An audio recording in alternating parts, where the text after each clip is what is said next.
Zamislite svijet financija kao ogroman švedski stol. Sve je naizgled dostupno, ali kad pogledate malo bolje, shvatite da je samo jedan tanjor zapravo ograničen. Bitcoin.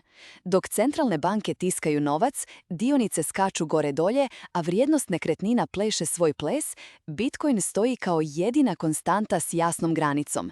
Nema dodatnog printanja, nema iznenadnih promjena pravila.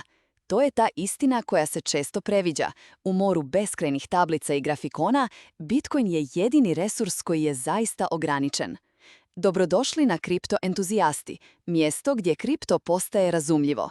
Ako vas zanima zašto je to važno i kakve posljedice ima za vašu budućnost, svakako pročitajte cijeli članak.